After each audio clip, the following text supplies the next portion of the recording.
देखिए ये हम जैसे इसमें हम लोग पढ़ाए लोग बीपीएससी में, तो उसमें हूबहू क्वेश्चन आया। अब ये किताब है, इसका नाम है पॉकेट जीके। ये 2.5 साल में आपने इस किताब को तैयार किया? 2.5 साल लगा इसको बनाने में। और ये पॉकेट जीके उन बच्चों के लिए पढ़ाया गया कि जो बच्चे गांव में बैठे हुए हैं या नहीं आ सकते हैं। अब इसमें दरोगा हो, सचिवालय हो, एसएससी हो, रेलवे हो, ये जो वनडे एग्जाम है इससे क्वेश्चन बाहर नहीं जाएगा। तो हमको भी भरोसा है इससे आएगा तो आएगा क्वेश्चन यहाँ पे, और हर हाल में इससे आना ही आना है। अब साथियों, खान सर की पॉकेट जीके बुक का चलो रिव्यू देखते हैं। इस पॉकेट जीके बुक वास्तव में वनडे एग्ज़ाम के लिए बहुत ही बेहतर बुक है। अगर आप इस बुक को पढ़ लोगे तो आपकी जीके की टेंशन वास्तविक सच में ख़त्म हो जाएगी और कोई बुक आपको पढ़ने की आवश्यकता नहीं है। तो चलो हम इतिहास में चल रहे हैं, इतिहास देख रहे हैं हम इसमें, यानी कि हिस्ट्री देख रहे हैं। और हिस्ट्री में मगध साम्राज्य पढ़ेंगे आज। मगध साम्राज्य सच में बहुत इंटरेस्टिंग है। इस बुक में बहुत मज़ा आ रहा है पढ़ने में। आप भी देखिए, आप एक बार पढ़िए, दोबारा पढ़ने की शायद आवश्यकता ना पड़े। चलो समय बर्बाद ना करते हुए हम डायरेक्ट चलते हैं मगध साम्राज्य पर। साथियों, आज मगध राज्य पढ़ते हैं। मगध राज्य पढ़ने में सच में आज बहुत मज़ा आएगा आपको।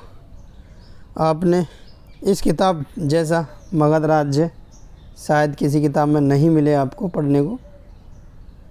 यानी मगध राज्य ही ना, इसमें हर चीज़ बहुत ही अच्छी पढ़ाई गई है, बहुत ही अच्छा विस्तार है।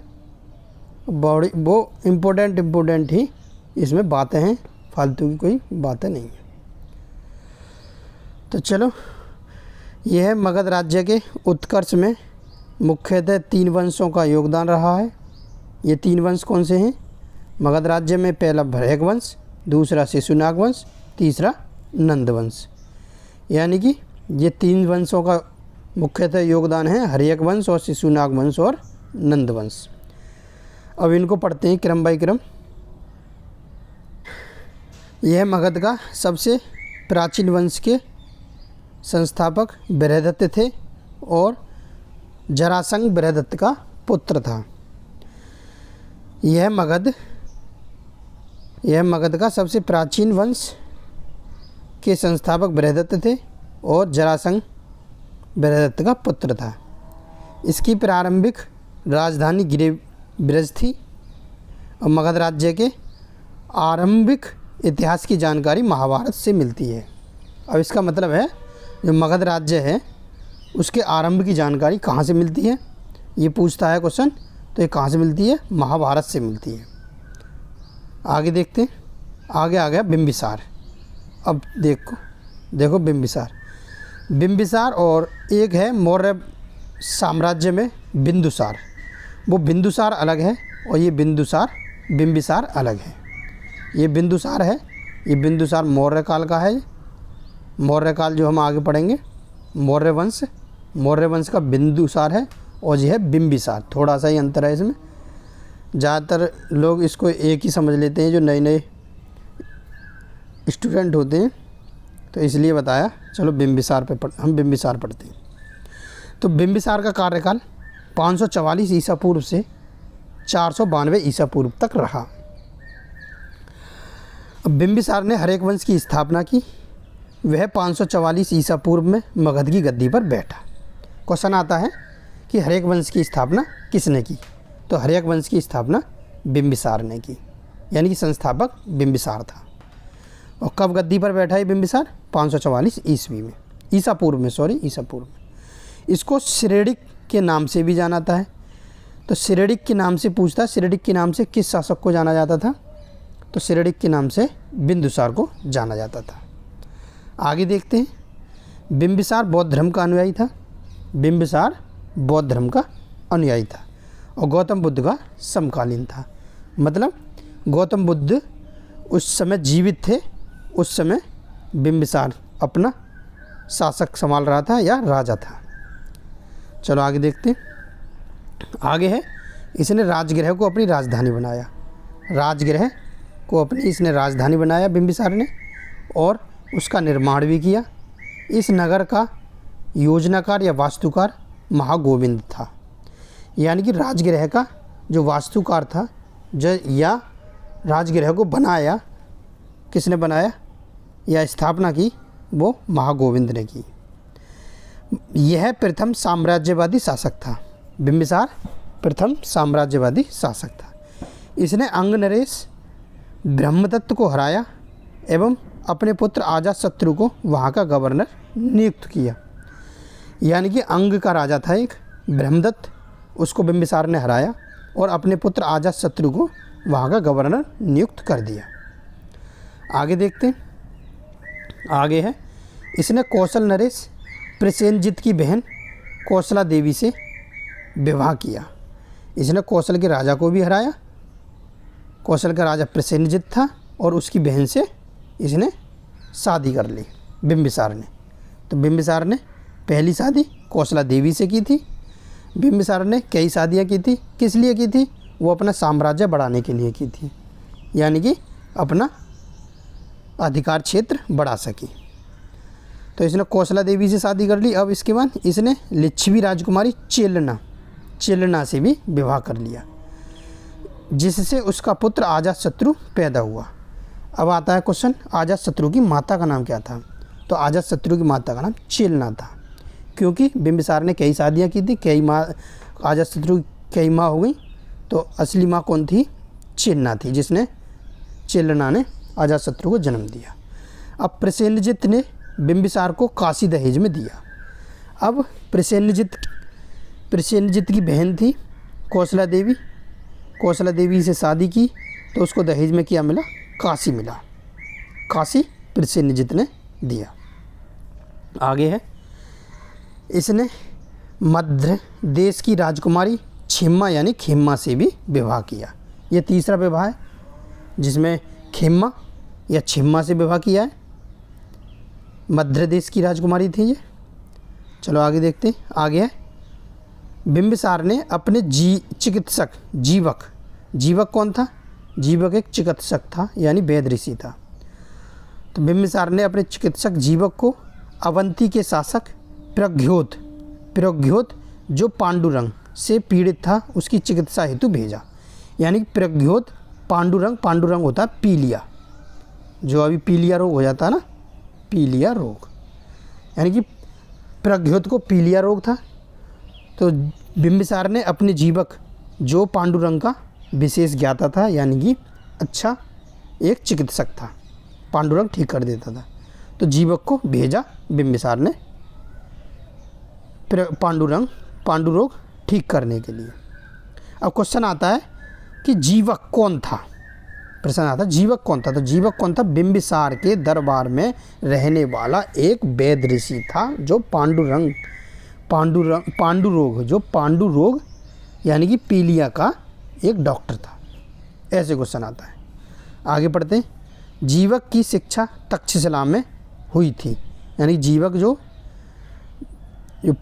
पांडुरोग का विशेष ज्ञाता था उसकी शिक्षा कहाँ पर हुई थी? तक्षशिला में हुई थी। और इसके पुत्र अजातशत्रु, बिंबिसार के पुत्र अजातशत्रु ने 492 ईसा पूर्व में इसकी हत्या कर दी। किसकी? बिंबिसार की अजातशत्रु ने 492 ईसा पूर्व में अपने पिता की हत्या कर दी और राज्यगद्दी पर स्वयं बैठ गया। अब इस वंश को पितृहंता वंश भी कहा जाता है। क्या कहा जाता है? पितृहंता वंश। पितृहंता वंश क्यों कहा जाता है? क्योंकि इस मगध राज्य में जो भी शासक हुआ उसने अपने पिता की हत्या की और राजगद्दी पर बैठा, इसीलिए इस वंश को पितृहंता वंश भी कहा जाता है। चलो अजातशत्रु पढ़ते हैं। अजातशत्रु शासक रहा 492 ईसा पूर्व से 460 ईसा पूर्व तक अजातशत्रु ने शासक किया। इसका उपनाम कुंडिक था। कुंडिक नाम से जाना जाता था अजातशत्रु, तथा इसे पितृहंता भी कहा जाता है। पितृहंता भी क्यों कहा जाता है? क्योंकि इसने अपने पितृ की हत्या की और स्वयं शासक बना, और पूरे वंश को पितृहंता वंश कहा ही जाता था। आगे है अजातशत्रु 492 ईसा पूर्व में मगध की गद्दी पर बैठा। कब बैठा? 492 ईसा पूर्व में अजातशत्रु मगध की गद्दी पर बैठा। इसने काशी पर भी अधिकार कर लिया। काशी जो दहेज में मिला था बिंबिसार को, उस पर भी इसने अधिकार कर लिया अजातशत्रु ने। अजातशत्रु ने अपने पिता की हत्या गौतम बुद्ध के चचेरे भाई देवदत्त के कहने पर की।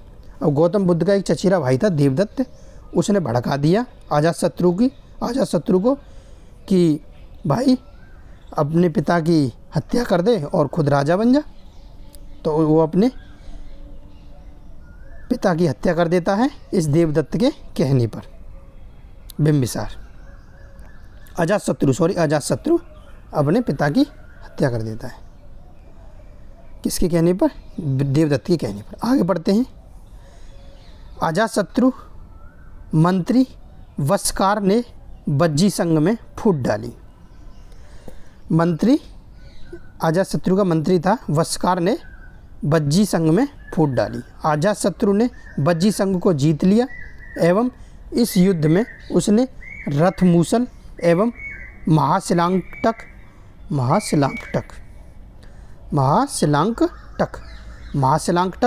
और रथसूल का प्रयोग किया।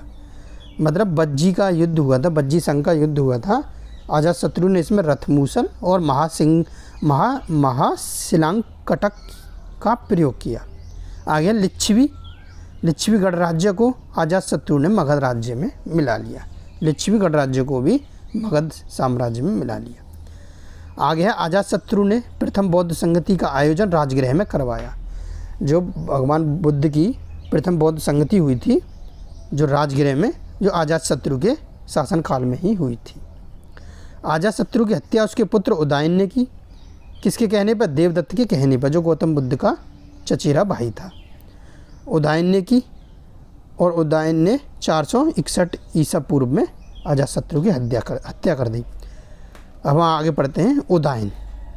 उदयन ने 461 ईसा पूर्व से 444 ईसा पूर्व तक शासन किया मगध साम्राज्य पर।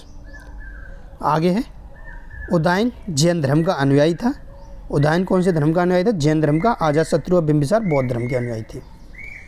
आता है क्वेश्चन कि उदयन किस धर्म का अनुयायी था? क्यों आता है? क्योंकि आगे दो शासक बौद्ध धर्म के अनुयायी थे, इसलिए ये जैन धर्म का अनुयायी बना, इसलिए क्वेश्चन आता है। इसने सोन नदी व गंगा नदी के संगम पर पाटलिपुत्र नामक शहर बसाया। क्वेश्चन ये भी आता है पाटलिपुत्र शहर किसने बसाया या पाटलिपुत्र शहर की स्थापना किसने की? वो उदयन ने की। ये उदयन ने की, बहुत इम्पोर्टेंट क्वेश्चन है। और पाटलिपुत्र बता दूँ किसको कहा जाता है? पटना को कहा जाता है। जो बिहार में है पटना, उसको ही पाटलिपुत्र कहा जाता है, पुराना नाम है ही। आगे है बौद्ध ग्रंथों में उदयन को पितृहंता कहा गया है। पितृहंता इसको भी कहा गया है, उदयन को अजातशत्रु को भी कहा गया था, पर ये बौद्ध ग्रंथों में कहा गया है मात्र उदयन को पितृहंता। आगे है हर्यक वंश का अंतिम शासक नागदशक था। ये नोट में लिख लेना, इम्पोर्टेंट क्वेश्चन है। हर्यक वंश का अंतिम शासक कौन था? नागदशक था। और नागदशक ने मगध, इसको हर्यक वंश का अंत कर दिया और मगध राज्य पर शुंग वंश की स्थापना कर ली। आगे पढ़ते हैं। तो इस शिशुनाग वंश आया 412 ईसा पूर्व से 344 ईसा पूर्व तक। शिशुनाग नागदशक की हत्या की। शिशुनाग ने नागदशक की हत्या की, उसके आमात्य शिशुनाग ने ही की थी। उसके आमात्य शिशुनाग ने ही की थी। आगे है शिशुनाग वंश की स्थापना। शिशुनाग वंश की स्थापना शिशुनाग ने की नागदशक की हत्या कर कर। जो हर्यक वंश का अंतिम शासक था नागदशक, हर्यक वंश का अंतिम शासक था नागदशक, उसकी हत्या की शिशुनाग ने और शिशुनाग वंश की अपने नाम पर ही स्थापना कर दी। तो ये 412 ईसा पूर्व में स्थापना की। इसने अवंती यानी कि उज्जैनी को जीत लिया। अवंती जो पुराना नाम उज्जैनी को जीत लिया शिशुनाग ने। आगे है इसने वैशाली को भी जीत लिया और अपनी राजधानी बनाया। शिशुनाग ने क्या किया? वैशाली को जीता और अपनी वैशाली को ही राजधानी बना लिया। आगे पढ़ते हैं कालाशोक। कालाशोक यह शिशुनाग वंश का परवर्ती शासक था। कालाशोक शिशुनाग वंश का परवर्ती शासक था। इसने पाटलिपुत्र को पुनः अपनी राजधानी बनाया। अब कालाशोक ने क्या कर लिया, पाटलिपुत्र दोबारा राजधानी अपनी बना ली। आगे है दूसरी बौद्ध संगति का आयोजन करवाया। अब दूसरी बौद्ध संगति का आयोजन कालाशोक के शासनकाल में ही हुआ था। आगे है नोट में, शिशुनाग वंश का अंतिम शासक नंदीवर्धन था। क्वेश्चन आता है कि शिशुनाग वंश का अंतिम शासक कौन था, तो ये नंदीवर्धन था। ये क्वेश्चन पूछ लेता है। चलो आगे देखते हैं। नंदीवर्धन की हत्या कर दी और नंदीवर्धन की हत्या कर नंद वंश की स्थापना हुई। तो नंद वंश की स्थापना हुई। नंद वंश पढ़ते हैं। नंद वंश 344 ईसा पूर्व से 322 ईसा पूर्व तक चला। तो नंद वंश का प्रथम शासक महापद्म नंद था। महापद्म नंद यह नंद वंश का संस्थापक था और यह नाई जाति का था। यानी कि महापद्म नंद नाई जो जाति होती है उससे संबंधित था और यह जैन धर्म का अनुयायी था। महापद्म नंद भी जैन धर्म का अनुयायी था और महापद्म नंद का दूसरा नाम भार्गव था। जो महापद्म नंद था उसका दूसरा नाम भार्गव था। तो साथियों हम नंद वंश पढ़ रहे हैं, ये याद रखना। आगे है खारवेल के हाथी गुम्फा अभिलेख के अनुसार कलिंग पर आक्रमण किया एवं वहाँ नहरों का निर्माण करवाया। वहाँ से जिनसेन की मूर्ति को लेकर आया। अब जिनसेन की मूर्ति, यह है जिनसेन की मूर्ति को कौन लाया, महापद्म नंद लाया। महापद्म नंद आता है क्वेश्चन का, जिनसेन की मूर्ति को कौन शासक लाया था, महापद्म नंद लाया था। और ये खारवेल हाथी गुम्फा अभिलेख में कलिंग का जो युद्ध हुआ था उसका विवरण किया गया है, विवरण मिलता है। आगे है अष्टाध्यायी। अष्टाध्यायी एक बुक है, किताब है। तो अष्टाध्यायी के लेखक पाणिनि थे, इसके समकालीन थे। जो पाणिनि थे, जो लेखक थे प्रसिद्ध, वो महापद्मानंद के समकालीन थे। यह संस्कृत व्याकरण की पुस्तक प्रथम पुस्तक है। जो अष्टाध्यायी है संस्कृत के व्याकरण की पहली पुस्तक है। ये फर्स्ट बुक है संस्कृत के व्याकरण की, अष्टाध्यायी। आगे देखते हैं। आगे आ गया घनानंद। घनानंद पढ़ते हैं। यह नंद वंश का अंतिम शासक था। घनानंद था नंद वंश का अंतिम शासक था। और इसी अंतिम शासक को घनानंद को चाणक्य ने मरवाया। किस पे, चंद्रगुप्त मौर्य पर मरवाया और मौर्य वंश की स्थापना हुई, यही बताते हैं। और चाणक्य ने क्यों मरवाया था, अब आगे हम पढ़ेंगे चाणक्य ने क्यों। क्योंकि घनानंद ने चाणक्य है वही है जो कौटिल्य और विष्णुगुप्त नाम से जाना जाता है। आगे पढ़ते हैं। तो घनानंद यह नंदवंश का अंतिम शासक था। यह सिकंदर का समकालीन था। घनानंद था सिकंदर के समकालीन था, सिकंदर के समय का था ये। इसने जनता पर अत्यधिक कर लगाए तथा इसने अपने दरबार में चाणक्य का अपमान किया। चाणक्य यानी कि कौटिल्य का, विष्णुगुप्त का इसने अपमान किया घनानंद ने, और उसी का बदला लेकर ही मौर्य वंश की स्थापना करवाई चाणक्य ने। पढ़ेंगे आगे। नंदवंश का विनाश चाणक्य और चंद्रगुप्त ने मिलकर किया तथा घनानंद की हत्या कर दी। घनानंद की हत्या करवा दी चाणक्य ने मिलकर चंद्रगुप्त के साथ। आगे मगध पर एक नई वंश मौर्य वंश की स्थापना हुई, चंद्रगुप्त मौर्य ने की। अब मौर्य वंश की स्थापना हो गई, चंद्रगुप्त मौर्य ने कर दी चाणक्य के कहने पर। आगे पढ़ते हैं। अब चंद्रगुप्त मौर्य को पढ़ेंगे बाद में, पहले पढ़ेंगे सिकंदर को। महान सिकंदर, ये कौन है, महान सिकंदर।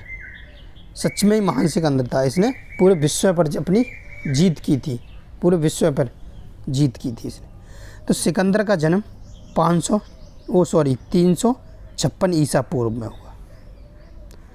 356 ईसा पूर्व में हुआ सिकंदर का जन्म। अच्छा, सिकंदर को MBA भी कहा जाता था। MBA क्या है, ये ट्रिक है, ना कोई ग्रेजुएशन है ना कुछ भी है, कोई पढ़ाई से संबंधित नहीं। MBA है। MBA क्या है, M का मतलब मकदूनिया। मकदूनिया में इसका जन्म हुआ। बेबीलोन में इसकी मृत्यु हुई और अरस्तु इसके गुरु का नाम था। ये मात्र 3 पॉइंट ट्रिक के तौर पर हैं, इसलिए आपको बता दिया। और आ जाएंगे आगे सारे यही पॉइंट पढ़ते हैं। चलो, सिकंदर का जन्म 356 ईसा पूर्व में हुआ। इसके पिता फिलिप द्वितीय थे। यह फिलिप द्वितीय यह 359 ईस्वी में मकदूनिया का शासक बना तथा इसकी हत्या 329 ईसा पूर्व में कर दी गई। मकदूनिया का शासक कौन था? फिलिप द्वितीय। फिलिप द्वितीय जो 359 ईस्वी में मकदूनिया के शासक बने और इनकी हत्या 329 ईसा पूर्व में कर दी। आगे है सिकंदर। सिकंदर का गुरु यूनानी दार्शनिक अरस्तु था। अरस्तु, सिकंदर के गुरु का नाम आता है कि सिकंदर के गुरु का नाम क्या था? अरस्तु था। सिकंदर के गुरु का नाम अरस्तु था। और सिकंदर का प्रधान सेनापति सेल्यूकस निकेटर था। ये क्वेश्चन पूछता है सेल्यूकस निकेटर कौन था? तो सेल्यूकस निकेटर सिकंदर का प्रधान सेनापति था। आगे है सिकंदर ने 326 ईसा पूर्व में हाइडेस्पीच या झेलम का युद्ध किया। अब सिकंदर का ये महान युद्ध है हाइडेस्पीच या झेलम का युद्ध, जो पोरस व सिकंदर के बीच हुआ। ये पोरस एक भारतीय राजा थे, बहुत ही बहादुर भारतीय राजा थे, बहुत ही बहादुर।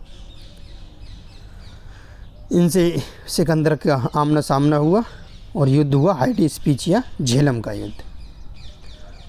आगे है पोरस। पोरस भारतीय शासक पोरस का राज्य झेलम व चिनाब नदी के मध्य था।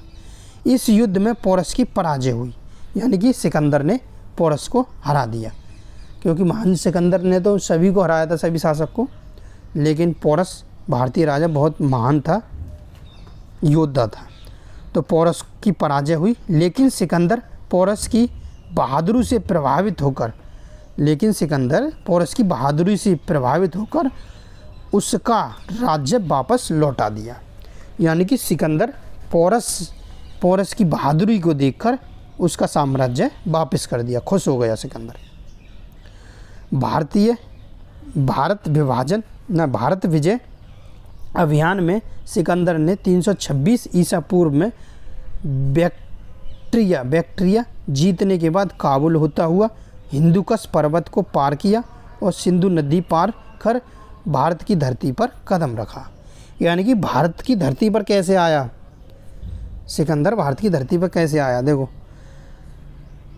326 में बैक्ट्रिया जीती, फिर उसके बाद काबुल जीतने के बाद हिंदुकश पर्वत को भी पार करके जब सिंधु नदी को पार किया, फिर उसके बाद भारत की धरती पर आया। फिर इस समय सिकंदर की सेना ने कुछ अफवाहों से डरकर व्यास नदी को पार करने से मना कर दिया। यानी कि अफवाह फैल गई सिकंदर की सेना के बीच कि व्यास नदी हमसे पार नहीं होगी, व्यास नदी में हम डूब जाएंगे। ये अफवाह फैल गई, तो इसलिए सिकंदर की सेना ने व्यास नदी को पार करने से मना कर दिया कि व्यास नदी को हम पार नहीं करेंगे। तो इसलिए महान सिकंदर को भारत से वापस लौटना पड़ा। लेकिन 19 महीनों तक सिकंदर भारत में रहा था। ये नहीं है कि तुरंत व्यास नदी को पार करके वापस चले गया, नहीं, 19 महीने तक। आगे पढ़ेंगे हम। आगे है सिकंदर ने भारत में 3 शहर बसाए। अब महान सिकंदर ने भारत में 3 शहर भी बसाए। पहला था निकेया, दूसरा था अलेक्जेंड्रिया, तीसरा था बुकेफिल्स। निकेया यानी कि विजयनगर, अलेक्जेंड्रिया और ये बुकेफिल्स यानी कि बुकाफेला या बुकेफिल्स क्या था? ये सिकंदर महान का एक प्रिय घोड़ा था, उसी के नाम पर बसाया। आगे दिया है नोट में बुकेफिल्स शहर इसने अपने प्रिय घोड़े के नाम पर रखा। ये महान सिकंदर का प्रिय घोड़ा था, उसका नाम बुकेफिल्स था। उसकी मृत्यु हो गई, मतलब यहीं पर मर गया था वो भारत में, तो इसलिए महान सिकंदर ने उसी के नाम पर एक शहर बसा दिया जिसका नाम था बुकाफेला। आगे पढ़ते साथियों, बहुत मज़ा आ रहा होगा पढ़ने में, बहुत अच्छा लग रहा है।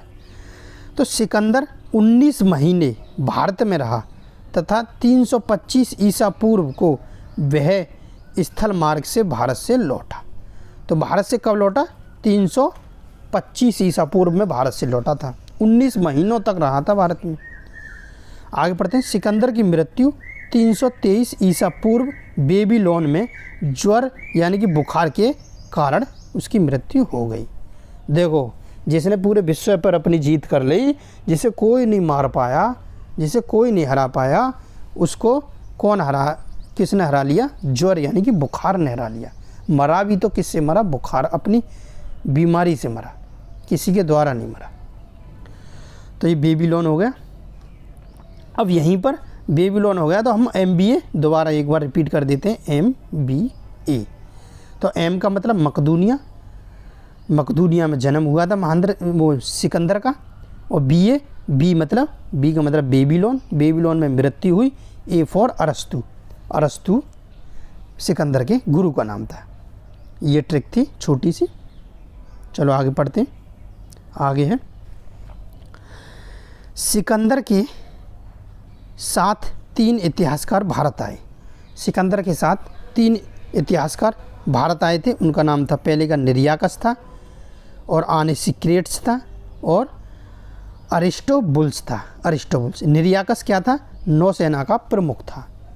निर्याकस नौसेना का प्रमुख था, और आनेसिक्रेट्स और अरिस्टोबुल्स ये 3 इतिहासकार भारत आए थे। चलो, सिकंदर खत्म हुआ। अब पढ़ेंगे मौर्य साम्राज्य। मौर्य साम्राज्य, मौर्य साम्राज्य पढ़ने में बहुत ही अच्छा लगेगा। तो मौर्य साम्राज्य 322 ईसा पूर्व से 185 ईसा पूर्व तक चला। मौर्य साम्राज्य का कार्यकाल 322 ईसा पूर्व से 185 ईसा पूर्व तक रहा।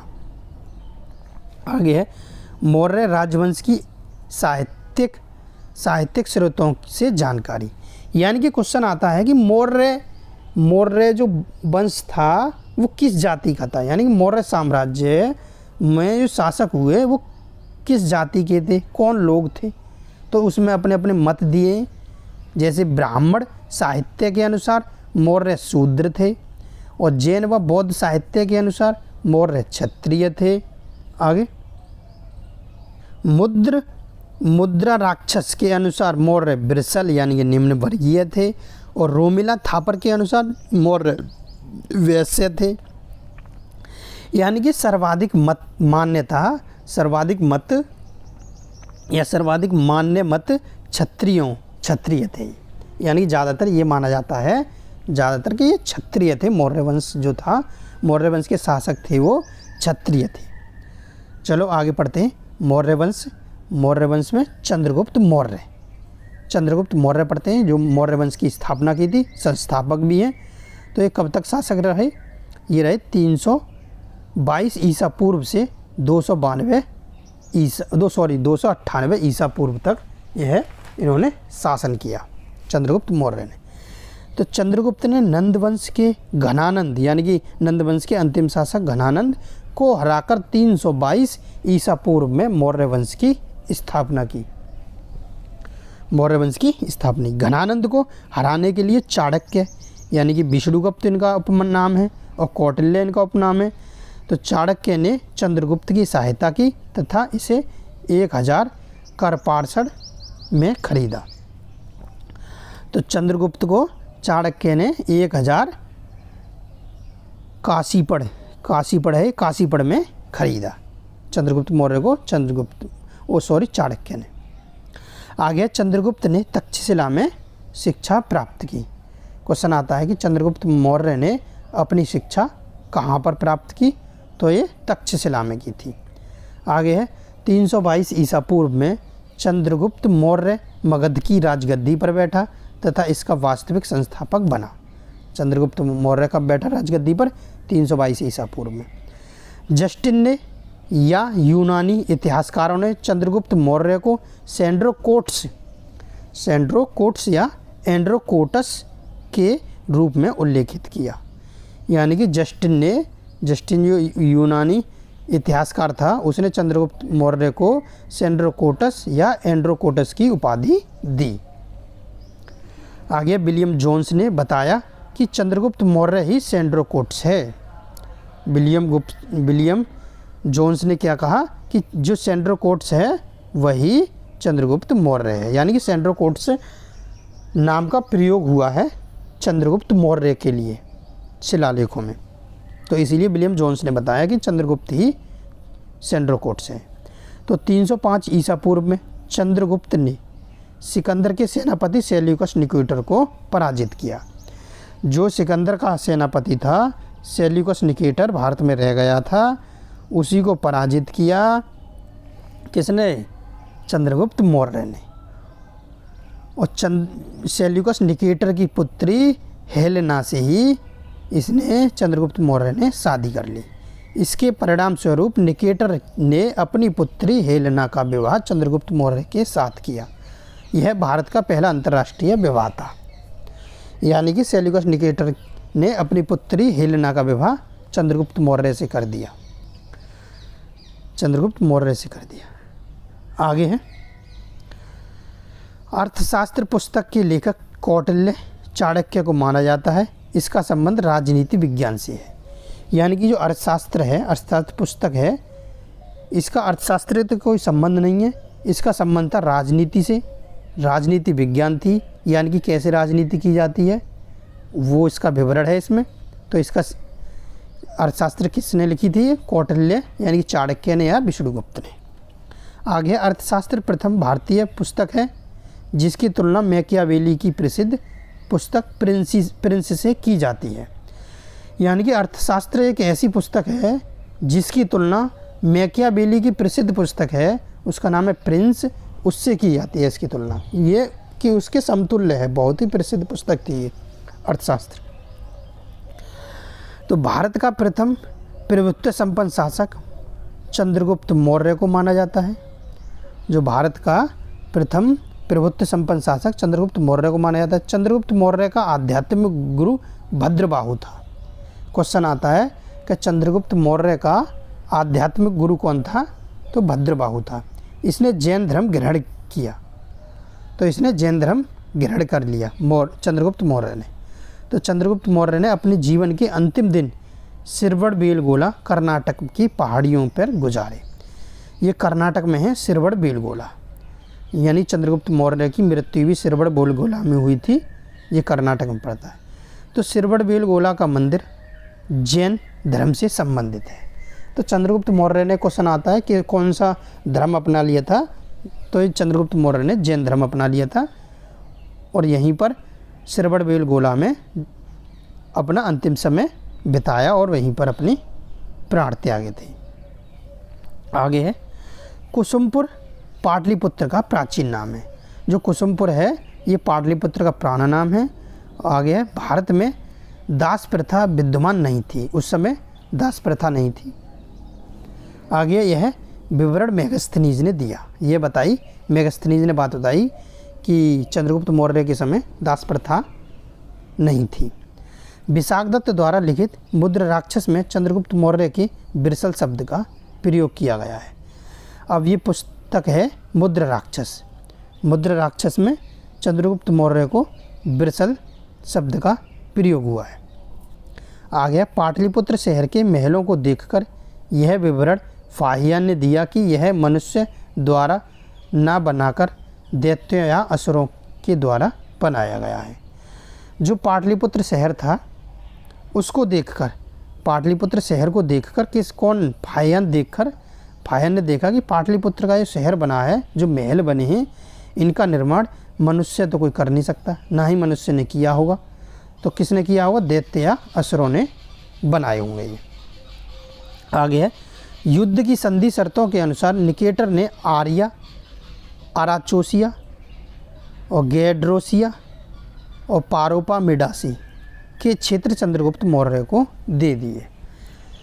जब ये सेल्यूकस निकेटर हराया था चंद्रगुप्त मौर्य ने, तो उसमें संधि हुई थी कि ये 4 राज्य चंद्रगुप्त मौर्य को सौंपे जाएं। तो ये चंद्रगुप्त मौर्य को 4 राज्य सेल्यूकस निकेटर ने दे दिए थे। इसकी जानकारी हमें यूनानी इतिहासकार स्ट्रेबो या एपियानस देते हैं। ये कौन बात बताते हैं कि 4 राज्य दिए थे? ये एपियानस या स्ट्रेबो बताते हैं। चंद्रगुप्त यूनानियों को भारत से बाहर निकाल देता है, तो इसे भारत का मुक्तिदाता भी कहा जाता है। यानी कि चंद्रगुप्त मौर्य ने क्या किया? चंद्रगुप्त मौर्य ने जितने भी यूनानी थे उन यूनानियों को भारत से बाहर निकाल दिया, भगा दिया यूनानियों को। इसीलिए चंद्रगुप्त मौर्य को भारत का मुक्तिदाता कहा गया है। आगे है, सिकंदर ने अपना एक राजदूत मेगस्थनीज भी चंद्रगुप्त के दरबार में भेजा था। यानी कि मेगस्थनीज भारत में चंद्रगुप्त मौर्य के दरबार में आया था। मेगस्थनीज एक राजदूत था सिकंदर का, महान सिकंदर का। अब प्लूटार्क क्या कहते हैं भाई? प्लूटार्क के अनुसार चंद्रगुप्त मौर्य ने भी सेल्यूकस निकेटर को 500 हाथी उपहार में दिए। अब प्लूटार्क क्या कहते हैं? चंद्रगुप्त मौर्य ने 4 राज्य लिए या सेल्यूकस निकेटर की पुत्री से हिलना से विवाह भी किया, तो उस चंद्रगुप्त मौर्य ने 500 हाथी भी उपहार में दिए थे सेल्यूकस निकेटर को खुश करने के लिए,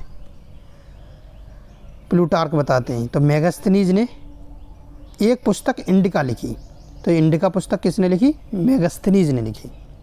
इसमें मौर्य साम्राज्य के नगरीय प्रशासन और सैन्य प्रशासन के बारे में वर्णन किया और उसने बताया कि प्रशासन के नियंत्रण के लिए कुछ समितियों का निर्माण किया गया। आगे है, मेगस्थनीज ने मौर्यों के महलों का वर्णन किया जिसमें लकड़ी व पत्थरों का प्रयोग हुआ। यानी कि मेगस्थनीज ने बताया कि जो महल बन रहे हैं मौर्यों के, उसमें लकड़ी का भी प्रयोग हो रहा है, पत्थरों का भी प्रयोग हो रहा है।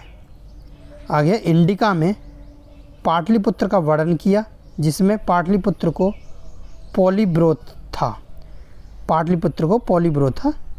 नाम दिया गया। अब इंडिका पुस्तक में पाटलिपुत्र को क्या नाम दिया गया? पॉलीब्रोथा यानी पाटलिपुत्र को कई नाम मिल गए, ये इंडिका में पॉलीब्रोथा मिल गया, जो गंगा व सोन नदी के संगम पर स्थित है। कहाँ पर है पाटलिपुत्र? गंगा व सोन नदी के संगम पर स्थित है तथा इसमें 570 बुर्ज और 64 मीनार हैं। किसमें? पाटलिपुत्र में 570 बुर्ज हैं और 64 मीनार हैं। आगे पढ़ते हैं। आगे मेगस्थनीज ने मौर्य समाज को 7 वर्गों में विभाजित किया, परंतु यह कथन प्रमाणित नहीं है। मेगस्थनीज ने मौर्य समाज को 7 वर्गों में विभाजित कर दिया, 7 वर्गों में, लेकिन ये प्रमाणित नहीं है। ये प्रमाणित नहीं है कि ये सच्चा है या झूठ है, यह बात, ये पॉइंट। चाणक्य ने अर्थशास्त्र नामक ग्रंथ लिखा जो संस्कृत भाषा में है और उसमें 15 अभिकरण, 180 प्रकरण और लगभग 4000 श्लोक हैं। यह राजनीति विषय पर आधारित है, ये हमने आगे पढ़ लिया था। आगे है, चंद्रगुप्त जैन धर्म का अनुयायी था, यही पढ़ लिया था, तथा अपने जीवन के अंतिम समय में पुत्र के पक्ष में शासन त्याग कर जैन मुनि भद्रबाहु से जैन धर्म की दीक्षा लेकर श्रवणबेलगोला जो मैसूर में है कर्नाटक, वहाँ 298 ईसा पूर्व में चले गया और उपवास द्वारा शरीर त्याग दिया संलेखना विधि से। ये संलेखना विधि क्या थी? वही थी कि नदी में डूब गया, अपनी प्राण नदी में त्याग दिए खड़े होकर ही, ये है संलेखना विधि। तो यानी कि चंद्रगुप्त मौर्य ने अपने पुत्र के पक्ष में रहा और उसको अपना शासन त्याग दे दिया और जैन मुनि था भद्रबाहु, उससे जैन धर्म की दीक्षा ली, उसकी दीक्षा लेकर श्रवणबेलगोला में उसने उपासना के दौरान अपना शरीर त्याग दिया। और जैन लेखकों के अनुसार चंद्रगुप्त मौर्य के शासनकाल के अंत में मगध में 12 वर्षों का भीषण अकाल पड़ा। यानी चंद्रगुप्त मौर्य जब मर गया तो उसके बाद 12 वर्षों तक भीषण अकाल पड़ा था, यह जैन लेखक बताते हैं। आगे बढ़ते हैं। बिंदुसार जो चंद्रगुप्त मौर्य का पुत्र था, ये बिंदुसार मौर्य साम्राज्य का, ये है बिंदुसार, और वो था बिंबिसार जो मगध में हर्यक वंश का था। तो हम बिंदुसार पढ़ते हैं। बिंदुसार ने 298 ईसा पूर्व से 272 ईसा पूर्व तक शासन किया। चलो, चंद्रगुप्त मौर्य का पुत्र बिंदुसार 298 ईसा पूर्व में गद्दी पर बैठा। यूनानी साहित्य में इसे अमित्रोचेट्स या अमित्र घात। अब बिंदुसार को क्या कहा गया है? यूनानी साहित्य ने क्या कहा? अमित्रोचेट्स या अमित्र घात। क्वेश्चन आता है कि अमित्रोचेट्स और अमित्र घात किसे कहा जाता है इतिहास में? तो ये बिंदुसार को कहा जाता है। बिंदुसार को अमित्रोचेट्स या अमित्र घात कहा गया है। तिब्बती इतिहासकार तारानाथ के अनुसार यह एक महान शासक था। तारानाथ ने बताया कि बिंदुसार एक महान शासक था। यह एक सिजेरियन बेबी था।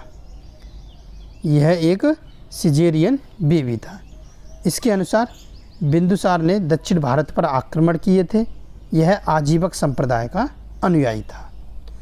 बिंदुसार आजीवक संप्रदाय का अनुयायी था। उसने दक्षिण भारत पर आक्रमण किए। नोट में है आजीवक संप्रदाय की स्थापना मखलीपुत्र गोसाल ने की थी। क्वेश्चन आता है ये कि आजीवक संप्रदाय की स्थापना किसने की थी? तो आजीवक संप्रदाय की स्थापना मखलीपुत्र गोसाल ने की थी। आगे है यूनानी इतिहासकार एथिनियस के अनुसार उसने यूनान के शासक एंटियोकस फर्स्ट से 3 वस्तुएं मांगी।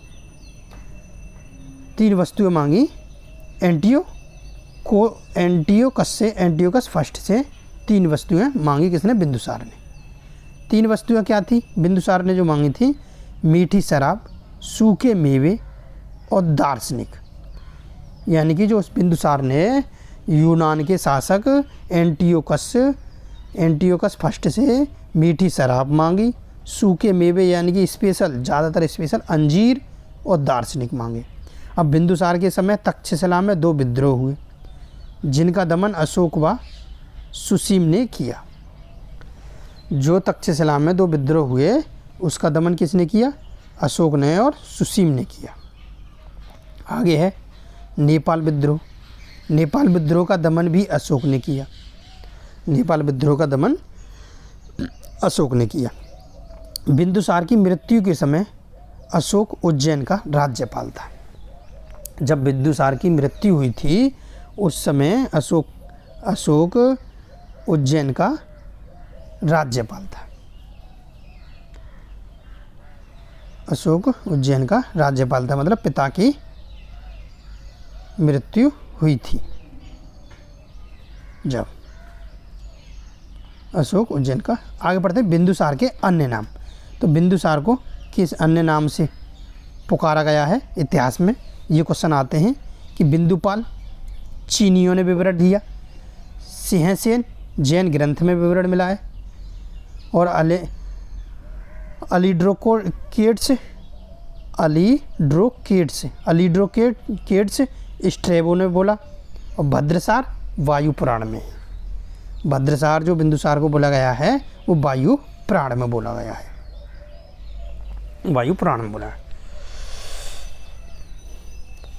तो साथियों आज के लिए इतना ही काफ़ी है। हमने ये बिंदुसार पढ़ लिया और चंद्रगुप्त तृतीय पढ़ लिया। अब हम अशोक जो पढ़ेंगे अगली वीडियो में पढ़ेंगे। धन्यवाद साथियों, वीडियो देखने के लिए थोड़ा सपोर्ट कीजिए, सब्सक्राइब कीजिए, लाइक भी कीजिए।